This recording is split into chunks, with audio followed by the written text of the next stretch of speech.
to do that, you have to understand what you're doing it in. I mean, you have to understand the business. And you can understand some businesses, but not all businesses. Yep. Warren, so you covered half of it, which is trying to understand a business and buying a business, but you also alluded to getting a return on the amount of capital you invest in the business as an investor.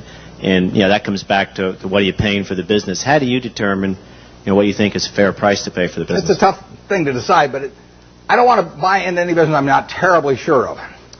So if I'm terribly sure of it, it probably isn't going to offer incredible returns. I mean, why should something that is essentially a cinch to do well offer you 40% a year or something like that? So we don't have huge returns in mind, but we do have in mind never losing anything. And I mean, we bought See's Candy in 1972.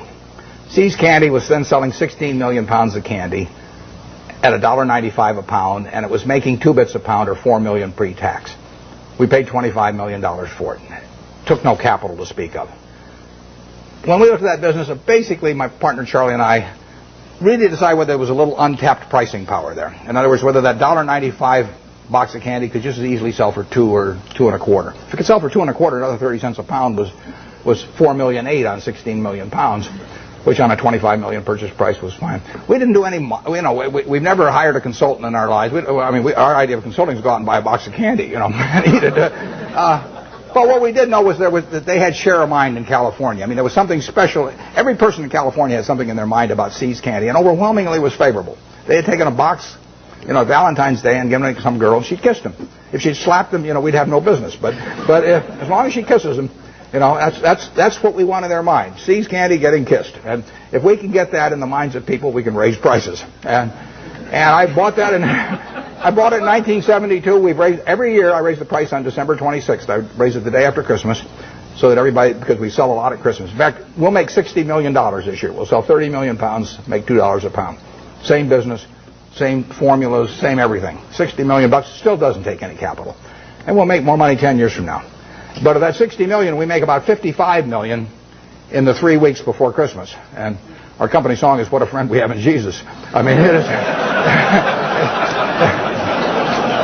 is a good business. But the important thing about that business is, think about it a little. Most people don't buy boxed chocolates to consume themselves. They buy them as gifts. Somebody's birthday. More likely it's a holiday. Valentine's Day is the single biggest day of the year. Christmas is the biggest season by far. But women buy for Christmas, and they plan ahead and buy over a 2 or 3 week period. Men buy on Valentine's Day. They're driving home. We run ads on the radio, guilt. The guys are veering off the freeway right and left. And they won't dare go home without a box of candy when we get through with them on our radio ads. So that Valentine's Day is the biggest day. But can you imagine going home on Valentine's Day, and our See's Candy is now $11 a pound, thanks to my brilliance. And let's say there's candy available at $6 a pound. But do you really want to walk in on Valentine's Day and your wife got all these favorable images of the See's Candy over the years, and she sees you, and that's the way she thinks of you during the rest of the year when you really behave kind of badly. And you walk in and say, "Honey, this year I took the low bid," and then hand her a box of candy. I mean, it just isn't going to work. So, in a sense, there's untapped prices. It's not price dependent, basically. Think of Disney. I mean, Disney is selling, we'll say, home videos for, $16.95, $18.95, or whatever. All over the world, people, and we'll say particularly mothers in this case, have something in their mind about Disney. I mean, every person in this room, when you say Disney, has something in their mind about it. If I say Universal Pictures, you don't have anything in your mind. If I say 20th Century Fox, you don't have anything special in your mind. If I say Disney, you've got something in your mind. And that's true around the world. Now picture yourself with a couple of young kids, who you want to put away for a couple of hours every day so you get a little peace of mind. And if you get them one video, they'll watch it 20 times. So you go to the video store or wherever you buy the video. Are you going to sit there and premiere, 10 different videos and watch them each for an hour and a half to decide which one your kid should watch? No. I mean, let's say there's one there for $16.95 and the Disney's there for $17.95.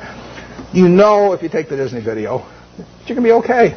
So you buy it. And you don't have to make a quality decision on something that you don't want to spend the time to do. And so you can get a little bit more money if you're Disney, and you'll sell a lot more videos. It makes it a wonderful business. Makes it very tough for the other guy.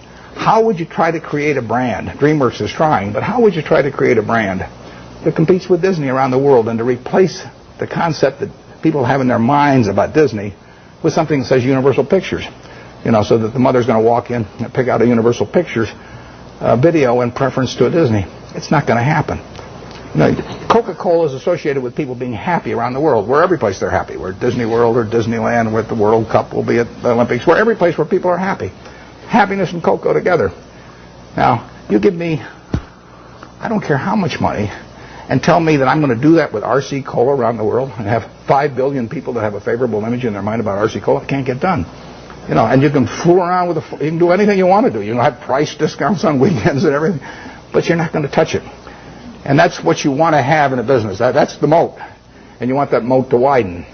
And if you're See's Candy, you want to do everything in the world to make sure that the experience, basically, of giving that gift leads to a favorable reaction. That means what's in the box. It means the person that sells it to you, because all our business is done when we're terribly busy. I mean, people come in those weeks before Christmas or on Valentine's Day, and there are long lines.